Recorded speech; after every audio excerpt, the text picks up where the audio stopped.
I've been living my whole life in fear that I would disappoint my parents, that I would not live up to the grades and the degrees that I got in college. I was living in fear of people's judgment. I was living in fear of being different.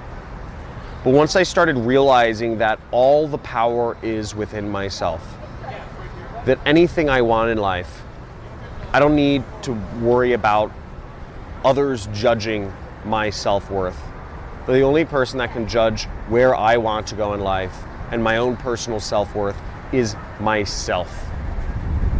Not a boss, not my family, not the judgment of my friends and peers and coworkers.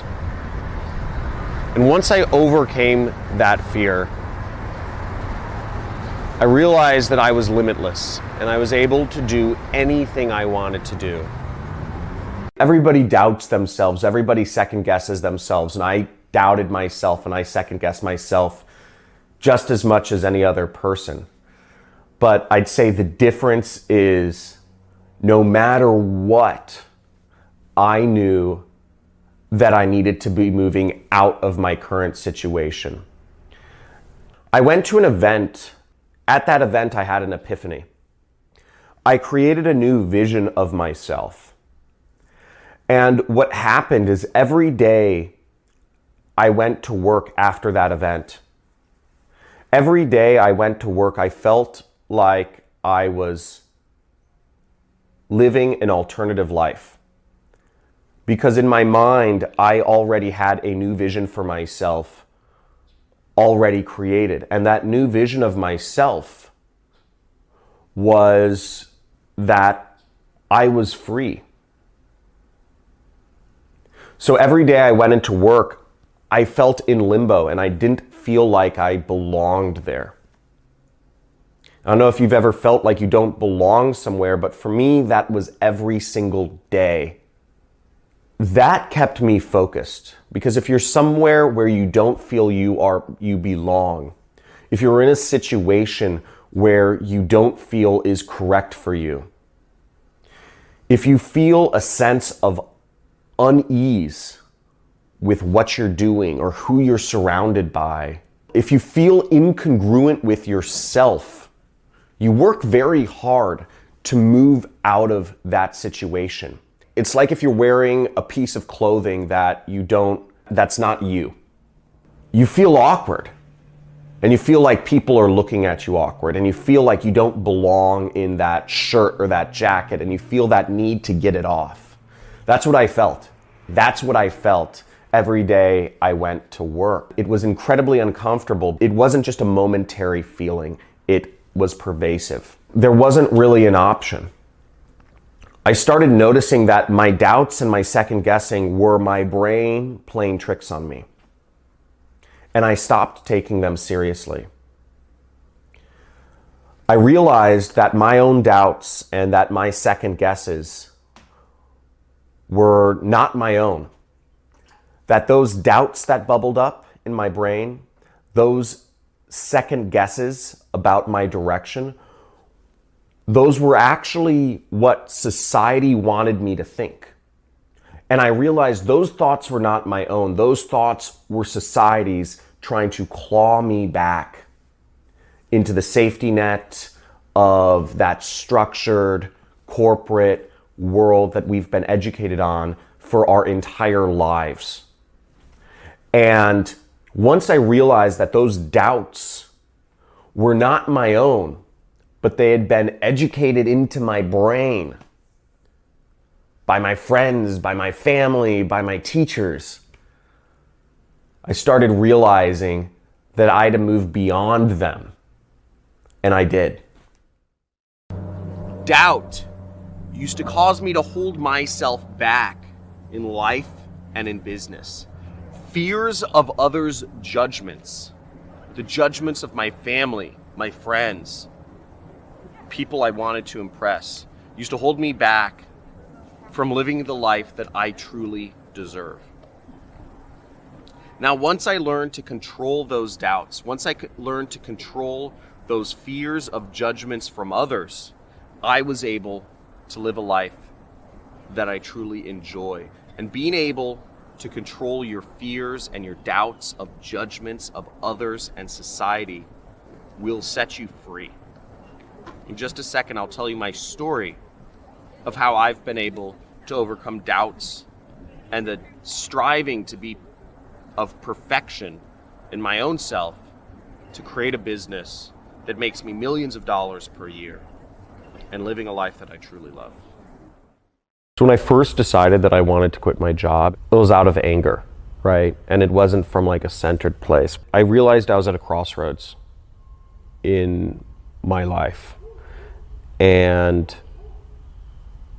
there were kind of two paths I could go on. One is I could really just double down on the career route and say, look, I'm going to make this work. This may not be the right job for me where I'm going to move up, but I'm going to double down the career route. I still believe that I can make it work. It's just, this is the wrong job. And the other route was that the only person who could actually pay me what I'm worth is myself, and I need to be an entrepreneur. And what helped me make that decision was I kind of projected into the future for each of these routes. I said, if I take route A, where will I be in 1, 2, 5, 10, and 25 years? And I just kind of imagined where my life would go in each of these routes. And what I realized was that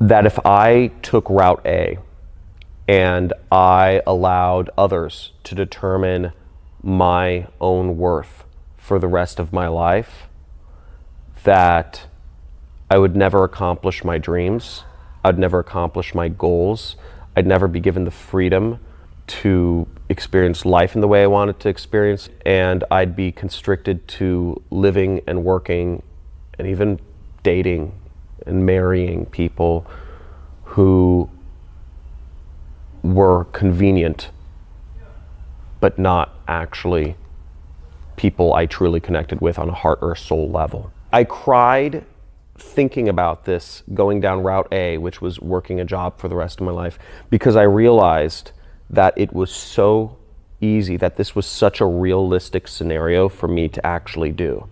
It was not crazy to think that this could be my life and I could always be living on somebody else's terms. You know, but it's so easy to fall into that trap. It freaked the hell out of me. I feel very fortunate to this day that I am not on that path. Whereas I realized route B was scary. Being an entrepreneur and defining my own sense of self-worth, it was scary. But I realized I would live a life of regrets, of constriction, of being on somebody else's term, of being a comfortable slave if I allowed my sense of self-worth and my worth to be determined by somebody else. And at that moment, I made a decision that I can determine my own happiness. I can determine my own freedom. I can determine what I get from this life. Then the decision was my own. So when I had made the decision not to quit my job, it did not come from fear anymore, but it came from a sense of really knowing myself and knowing where I needed to be. Losing everything I owned was obviously a massive personal setback. In a weird way, it was actually quite liberating because it helped me realize what is truly the most important things in life to me. I didn't think the fire was actually going to come to my house. I didn't think it would actually happen to me. I woke up and the sky was a reddish color, but then it turned black. I noticed the reason the sky turned black was because a tree had just collapsed and sent up a mountain of soot that blacked out the sun. So at that point I realized I had to get out, and I had to get out immediately within the next 5 minutes. The winds were blowing 70 miles an hour. There were ashes flying everywhere. There were embers flying everywhere, and my neighbor's yard is on fire. Everything I'd accumulated throughout my entire life and my animals were just in my house. This was our dream piece of property that we had bought just a few months prior. In the span of 3 seconds, I had to decide what I could take with me and what I had to leave behind, and I couldn't take much with me. Within that 3 seconds, my mind started going to, what other special things do I need to keep with me? And my mind started going off into some directions. I said, oh, there's some special pictures, maybe my computer, maybe my Xbox, and then it just said, it's all junk. It's all junk, and I need to leave it all behind because I don't have time. But in that 3 seconds, I had to decide, what do I bring with me and what do I not? Really, it came down to my animals. What I realized was, at the end of the day, it's really about the people and the animals that you love and the connections that you have in this world, and everything else is just kind of temporary. But those connections to your friends or your family or your animals, those can't be sacrificed. Those are the most important things in the world. It's so funny how much time I have spent trying to accumulate that $8,000 couch, that multi-million-dollar home, that $2,000 HTC Vive virtual reality setup. It took my house burning down for me to realize that stuff is meaningless. And if you're still in the mindset of trying to accumulate things and money and fancy cars and houses, you're approaching life the wrong way. In a weird way, it was actually quite liberating because it helped me realize what is truly the most important things in life to me, which are family, friends, and the experiences we share together. That's all you really need at the end of the day, and I'm perfectly happy.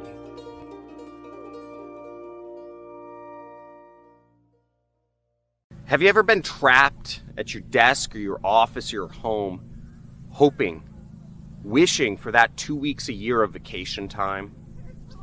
I used to.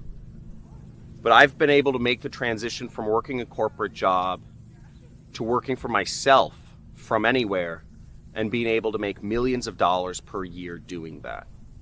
Now, in just a second here, I'm going to tell you my story of how I went from nothing, having no technical skills, having no advantages monetarily, and being able to create a business which sustains a life that I love and I'm passionate about.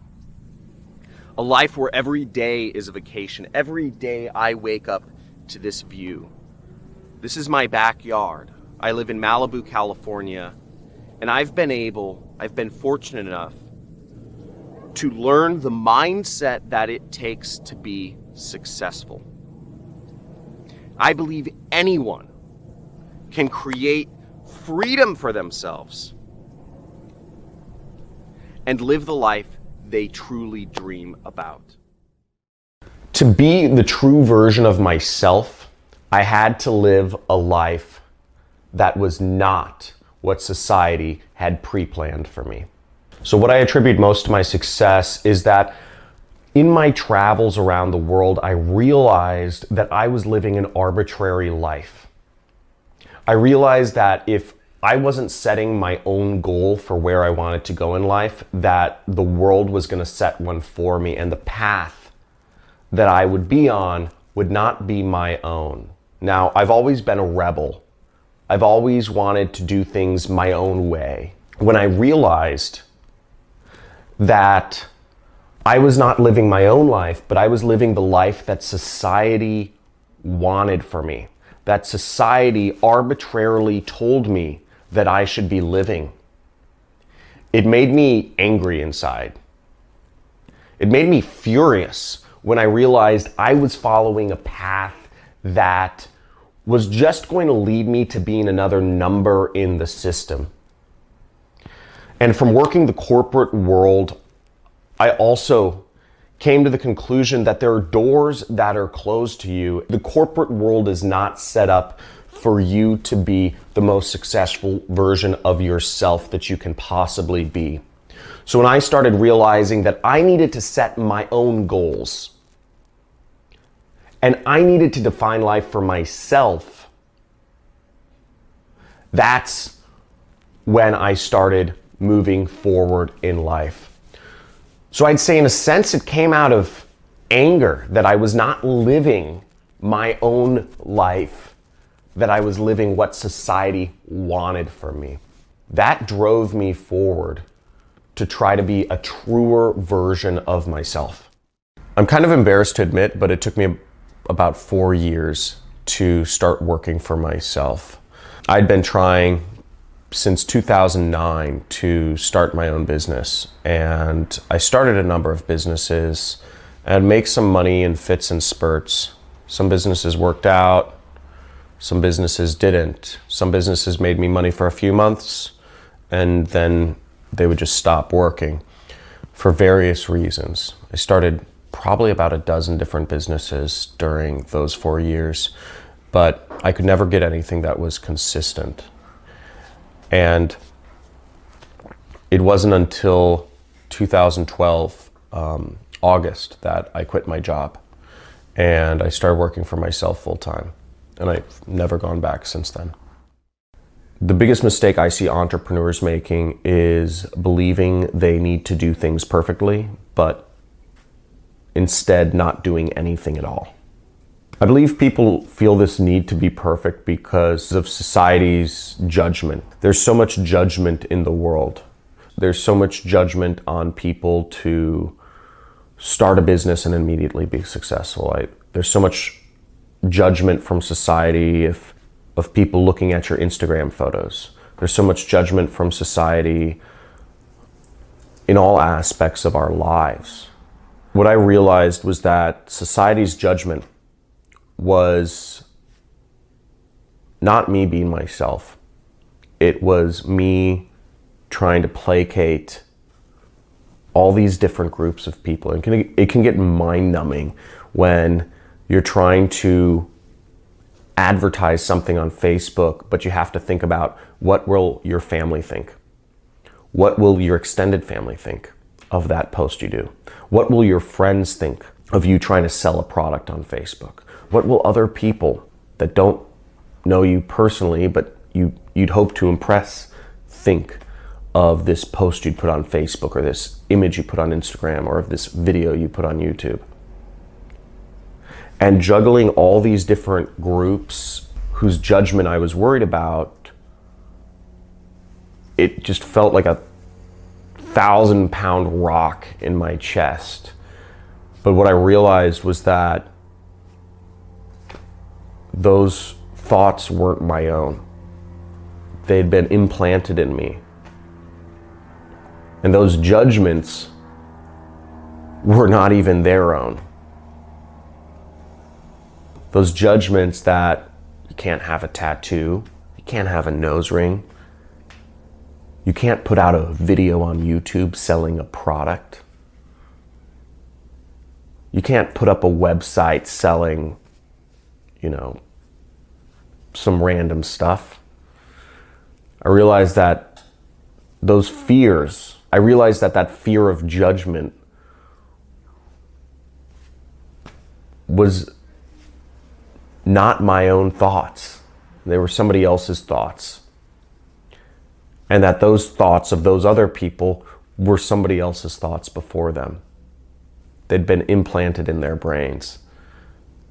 And that the only true way to live life is really just be yourself and not allow society's judgments to filter in and affect your brain. How did I stay motivated for 4 years to keep trying my own business? Well,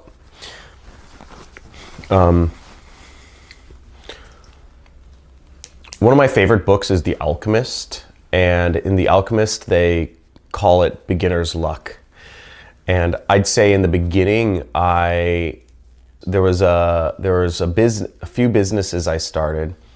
One particular business where I made a little bit of money right away. And once I got that taste of being able to work for myself and that sort of inner pride of being able to make money and being in control of my own income rather than having to work a job for $8 an hour, it was just super addicting. It was really pleasurable. I remember distinctly I made $400. The first time I made $400 in a day, I was tutoring. I was selling a particular type of tutoring service at my college, and I made $400, and I was like, whoa, I only get paid $7 an hour working at the movie theater. And that was really invigorating. So I said, this is more than I make in 2 weeks from working at the movie theater. I need to figure out how to be more of an entrepreneur. It got me addicted. So that first little success really kept me going because it showed me what is possible. And I believe when you're starting out as an entrepreneur, getting that first taste of success is something to really strive for. And it's really important to do a business where you can make money fast and easily. One thing that really motivated me to keep going through this period was surrounding myself with people that motivated me, frankly. Surrounding myself with people that motivated me kept me going because I saw what they were achieving. And even if I didn't talk to them often, even if I just met them briefly at an event, hearing about their life and hearing about what they accomplished and seeing that they were a real person, they're not a genius, not a kid that was born with a silver spoon in their mouth. Seeing real people getting real results for themselves that I wanted out of my life helped keep telling me, you can do this. You can do this too. And it made it real. Because you can read about it on the internet, you can see it in a newspaper or a magazine or a book or YouTube, but it's not real unless you're actually like hanging out with these people, you know? And I'd say just seeing like, oh, they're not geniuses. You don't need to be a genius to do this. How I defined success for myself was really, I just looked all around me on Instagram, on Facebook, on YouTube, and I saw so many people living lives of freedom and luxury and fun and adventure. And I said I wanted to live that life too. I want to be doing those things that those people are doing. So when I started, my goal was not grand, but it was something. And it was living a life of fun, of freedom, and of adventure. I created my entire business around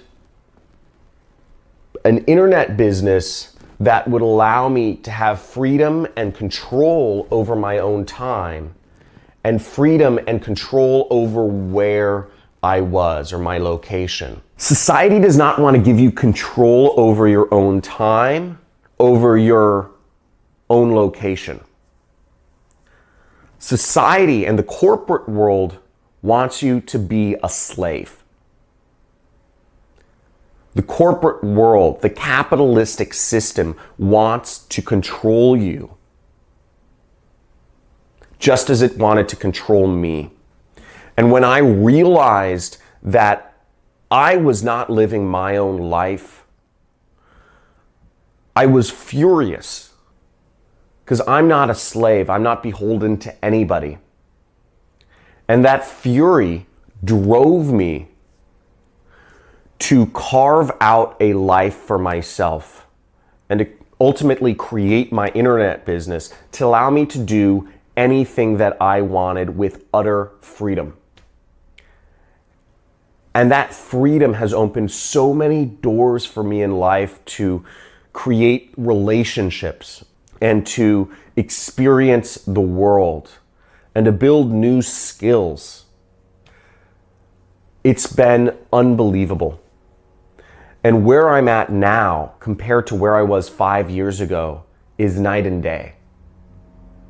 Where I was once dressing up in a corporate suit and driving an hour each day, each way to go to work. Working for a company selling products that I didn't even fully believe in. Hanging out with people every day that I won't even normally be friends with. Ultimately, going home every single night dissatisfied with who I was where I was 5 years ago. Compared to where I am today, every day I wake up with a blank slate. Every day is a new day for me to decide where I want to go, what I want to be, what I want to do, whether it's in my personal life or my business, it doesn't matter. And that freedom is invigorating. And today, it's my new normal. And I believe it should be everybody's normal. Success loves speed. Keeping that momentum going is the most important thing when you start making money in business. And for me, when I was able to go full time when working for myself and running my own business, it just opened the floodgates. Instead of having to only be able to work nights on my internet business, I had the whole day. And for me at the time, I had very few friends. I didn't have a girlfriend. I didn't have a family. And I had very few things or responsibilities. So I guess in one sense, I did have an advantage because I had all the time in the world, but I also had a lot of opportunities to spend my time in other ways. I could have been chasing girls. I could have been going to the clubs. I could have been going to bars and getting drunk. I could have been smoking weed. And I know a lot of entrepreneurs who once they start working for themselves, they'll get drunk during the day, they'll smoke weed in the morning, they'll travel around the world full time and not work on their business, or they'll be dating lots of girls, and they lose sight of actually creating momentum in their business. Creating momentum in your business is actually, I'd say, one of the most important things. Once you start earning money, keeping that momentum going as hard as you can is paramount. I kept that going. The first year in business, I did $300,000. My second year in business, I did close to $1 million. My third year in business, I did close to $3 million. So my momentum, every single year, I almost tripled what I did the previous year. Every year since then, I've done nothing less than $1 million in my business. But I would have never gotten to that point if I'd allowed myself, when I was 25 years old, making $300,000, if I had allowed myself to start getting a big ego and saying, I'm going to hang out at bars, I'm going to go to clubs, I'm going to forget about my responsibilities and travel full time, but not tend to my business. Because it was a very easy and very real opportunity for me to have and do. I could have just been dating girls and traveling the world and being a socialite. But I didn't. I kept momentum in my business. And if you're trying to take your life to the next level, momentum is the most important thing. Oh, that fucking asshole. That's what I was thinking. I was bulletproof. I practiced in the mirror like all this time. And my heart just dropped. It just went. In my mind, everything I had worked up to and came up to this point, I'd gotten good grades in high school. I'd taken the APs. I went to a great college. I had all the right majors, business, marketing. Everything I'd done, I'd gotten a good job. I switched out for a better job, and I did everything correct in my job, and I was moving up and I was doing everything. I was helping the company grow. I felt pretty confident going in because I felt like I had a bulletproof case for asking for a raise. So I went in, I had, a little sheet prepared of, just kind of some numbers and some charts and some of the actual data that I was going to reference. And I went in and I made my spiel, which was short. I thought I kept it good and open-ended. I didn't ask for a firm amount. I said, hey, I'd look like either a raise or some sort of incentive plan moving forward so that I can be on track to earn 6 figures. His answer was the one answer I actually hadn't prepared for, which wasn't really an objection, but what he said was, or what? He was just being an a-hole. What that question meant to me, because he was saying, you want a raise, or what are you gonna do? And what I felt like he was asking me to do is actually put my balls on the line and say, or I'm quitting. I don't think that was his intention. The way I interpreted his response, or what, I felt he was forcing me to say, is the job path for you? Or do you have to go a different route? I want to give my boss a month notice, so I gave myself 60 days to say, I'm out. Whether or not I had the income to support going out on my own. I knew I had to do it, and I knew I just had to really just resolve it in that moment and just move forward, because otherwise I'd create too many obstacles to keep myself comfortable. Being an entrepreneur and defining my own sense of self-worth, it was scary. But I realized I would live a life of regrets, of constriction, of being on somebody else's term, of being a comfortable slave if I allowed my sense of self-worth and my worth to be determined by somebody else. And at that moment, I made a decision that I can determine my own happiness. I can determine my own freedom. I can determine what I get from this life. But once I had that goal in mind, you see, I was able to problem solve my way to get there. You don't need to let anybody else determine what you're worth or where you're going in life, that you have full control of that. And it doesn't need to be a boss, a teacher, or even a relationship you're in. You determine where you're going in life. You alone have all of the power in the world to figure this stuff out for yourself. You're in a prison of your own mind. What you fear is not real. And it's really bitching over on this other side. You can truly make it happen.